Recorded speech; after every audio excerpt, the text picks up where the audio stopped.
स्वागत आहे तुमचं आपल्या या यूट्यूब चॅनल मध्ये। मित्र, आज आपण बघणार आहे की NMMS नवोदय आणि स्कॉलरशिप यामध्ये विचारल्या जाणारे जे सरासरीवरील प्रश्न आहेत ते आपण इथे आज पाहणार आहोत। तर सरासरी काय आहे आणि ती कशी सोडवावी आज आपण हेच पाहणार आहोत। चला बघूया।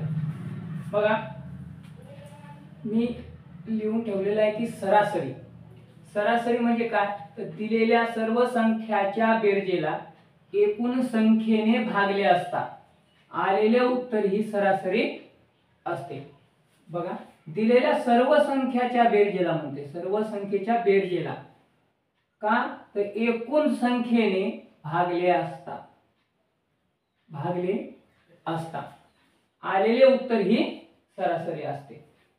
त्याच्यानंतरचा दुसरा पॉइंट आहे आपला की दिलेल्या क्रमवार विषम संख्याच्या मांडणीची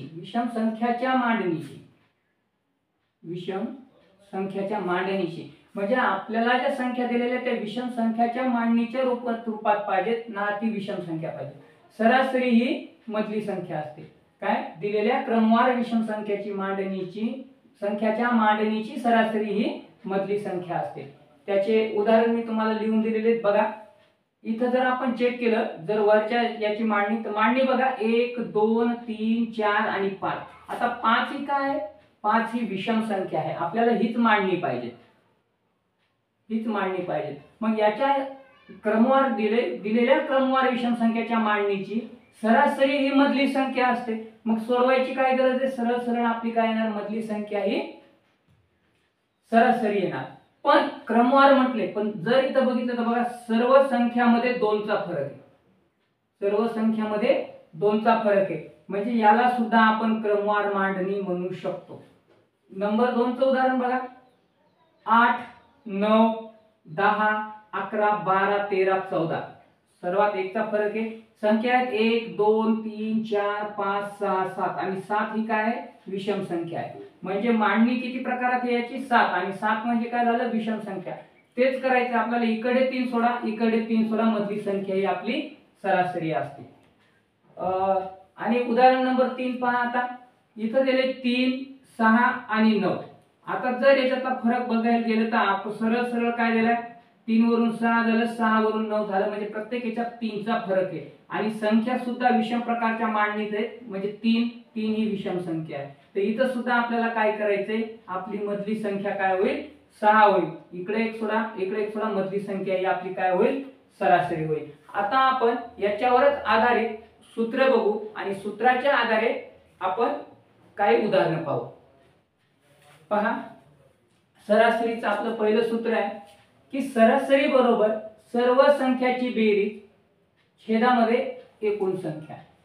तर आपण काय करू, सूत्राच्या आधारे उदाहरण दिलेले आपल्याला की 13 14 15 16 आणि 17 या संख्याची सरासरी किती। जर मुळात बघितलं तर 13 14 15 16 आणि 17 ह्या 5 संख्या आहेत, तर याची सरासरी आपली सरळ सरळ मधली संख्या यायला पाहिजे होती 15। पण आपण एका सूत्राच्या हिशोबाने सोडू। आता सरासरी बरोबर सर्व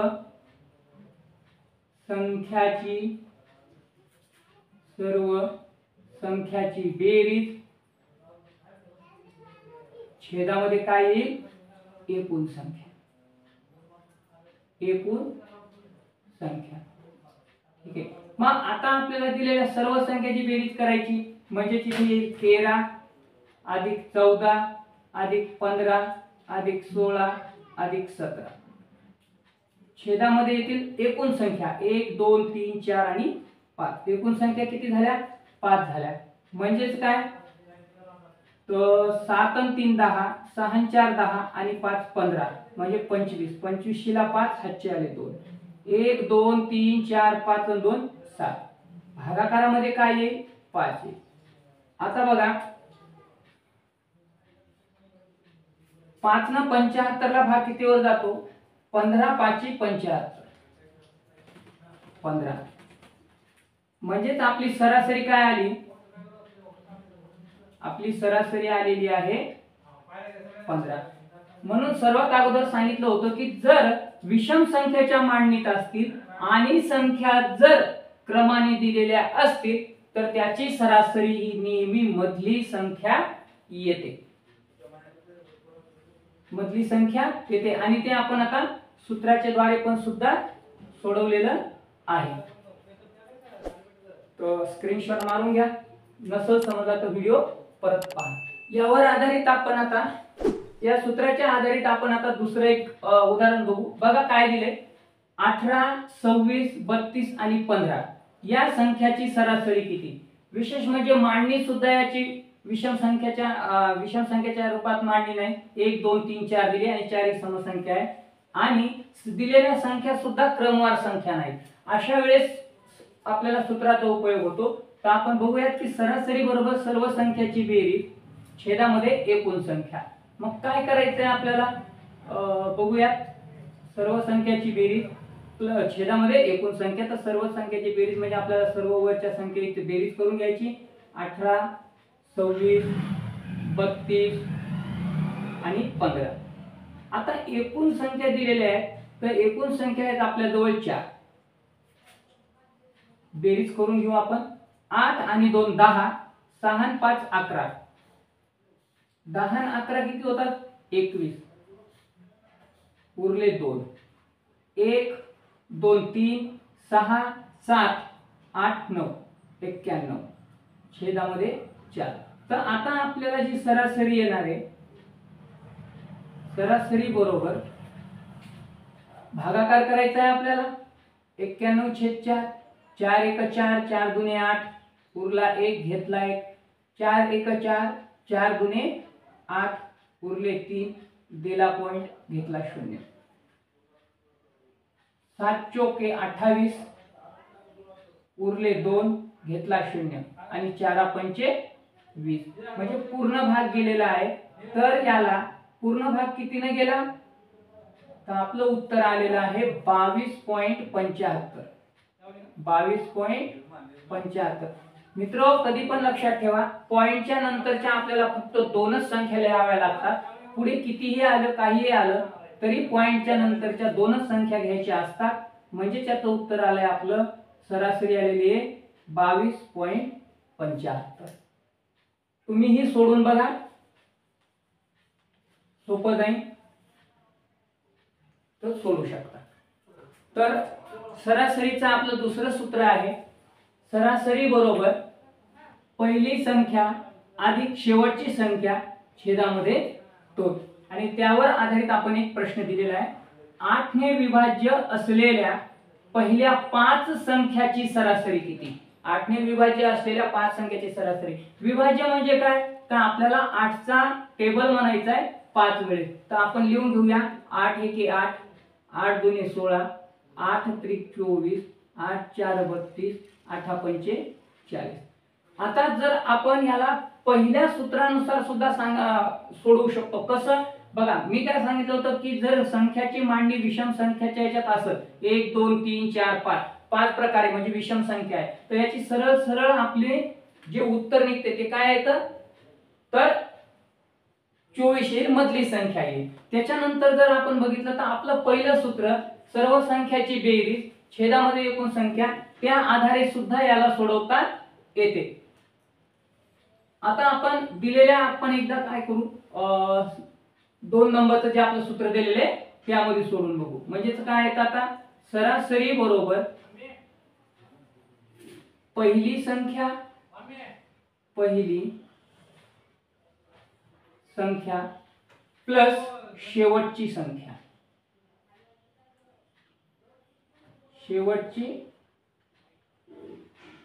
संख्या आणि छेदामध्ये काय जाईल 2. मग पहिली संख्या किती आहे आपल्या जवळ इथे 8 प्लस शेवटची संख्या किती आहे 40, छेदामध्ये येते 2. मग बघा आता पहिले सगळ्यात अगोदर तर बेरीज करून घ्यायची, कारण जर आपण याला 20 वर काटलं तर सर्व बेरीज 28 येईल. म्हणून सर्वात अगोदर बेरीजच करायची. 40 आणि 8 48 छेद 2. मग बघा बरं, 24 1 24, 24 2 48. सरासरी किती आली, सरासरी आलेली आहे आपली इथे 24. म्हणून मी काय म्हटलं होतं, प्रश्न जरी असा आला तर पहिले सर्वात अगोदर संख्या किती रूपात मांडल्यात ते बघा. 5 आहेत, इकडनं 2 सोडायच्या, इकडनं 2 सोडायच्या, मधली संख्या आपली सरासरी. हे झालं क्रम विषम संख्येच्या मांडणीच्या रूपातील. आपण पहिलं जे सूत्र दिलेलं होतं, सर्व संख्याची बेरीज छेदामध्ये एकूण संख्या, त्या आधारे पण याला सोडवता येते. पण कधी कधी कसं होतं, जर विषम संख्येच्या मांडणीमध्ये नसेल आणि जर संख्या मोठ्याला दिलेल्या असतील तर या सूत्राचा उपयोग आपल्याला इथं होऊ शकतो. एक लक्षात ठेवायचं, असा प्रश्न आला तर त्याच्यात बघायचं विभाज्य आहे का. जिथे जिथे तुम्हाला विभाज्य देईल हा भाग आपल्याला सरळ सरळ लसाई मसाई मध्ये जातो. लसाई मध्ये काय करतो आपण की विभाज्य दिलेल्या असल्यामुळे त्या दिलेल्या संख्येचा आपण टेबल तयार करतो. त्याच पद्धतीत बघायचे की, आणि विशेष म्हणजे इकडे लक्ष द्या की पहिल्या 5 इथली संख्या महत्वाची आहे, दिलेली कोणती आहे, 5 दिली, 4 दिली, 3 दिली, 7 दिली, त्या आधारे आपल्याला या सूत्राला म्हणजे या प्रश्नाला आपण इथं या सूत्राचा उपयोग करून सोडवू शकतो. तर असेच तुम्हाला सर्व प्रश्न येतात, मांडणी रूपात पण येतात, पुस्तकामधले पण येतात. जसं की सरासरीचं जर द्यायचं झालं की 5 विषयाचे गुण इतके तर त्याची सरासरी किती, किंवा एका नावेमध्ये जर 2 व्यक्ती बसलेल्या असतील, त्याचं वजन एवढं असेल तर नावाड्यासह त्याच्या वजनाची सरासरी किती होईल, किंवा नावाड्याचं वजन किती, किंवा नावाड्याचं वय किती, अशाही प्रकारचे आपण सरासरीवरले प्रश्न आहेत, तुम्ही ते या आधारे सोडवू शकता. पहा, सरासरीवरील हा एक प्रश्न. एका नावेत सरासरी 48 केजी वजनाची 7 मुले बसली, नावाड्यासह त्याची सरासरी 2 ने वाढली तर नावाड्याचे वजन किती. तर आपल्याला म्हणले की एका नावे सरासरी 48 केजी वजनाची किती मुले बसली, 7 मुले बसली. तर अशा गणितामध्ये काय करायचे की सर्वात अगोदर आपल्याला ज्या संख्या दिलेल्या आहेत त्याचा गुणाकार करायचा, 8 7 56, उरले 5, 7 चौक 28, 29 30 आणि 3 33. 8 7 56, उरले 5, 7 चौक 28, 29 30 आणि 3 33. त्यानंतर काय म्हणते बघा, बसली नावाड्यासह त्याची सरासरी 2 ने वाढली. म्हणजे आता सरासरी 2 ने वाढली आणि नावाड्यासह यांची म्हणजे किती झाले, आता 8 झाले. आणि नावाड्यासह सरासरी आपली जी होती 48, सरासरी 2 ने वाढली म्हणजे इथे किती होईल, आता सरासरी 50 होईल. आणि जे मुले 7 होती त्याच्या जागी आता नावाड्यासह म्हणजे नावाडी एक त्याच्यात वाढेल, म्हणजे इथं किती होतील, आता 8 होतील. तर आपण याचं करू 8 0 0 आणि 8 25 40, इथं होईल 400. तर अशा याच्यामध्ये आपल्याला सांगितलं होतं की वाढली तर नावाड्याचे वजन किती. अशा वेळेस मोठ्या संख्येतून लहान संख्या आपल्याला इथे वजा करायची आहे. वजा करून 10 9 3, 10 तून 6 गेले 4 राहिले, 9 तून 3 गेले 6 राहिले आणि 3 3 गेला 0. म्हणजेच असं. तर याचं सोडवल्याच्या नंतर वजाबाकी केल्याच्या नंतर आपलं येते 64. म्हणजेच आता इथं आपण म्हणू शकतो की नावाड्याचे वजन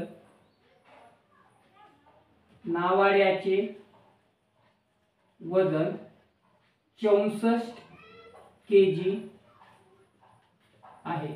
याच प्रश्नाला ते दुसऱ्या पद्धतीनं सुद्धा विचारू शकतो. इथं वजनाच्या जाग्यावर वयाचे येऊ शकते.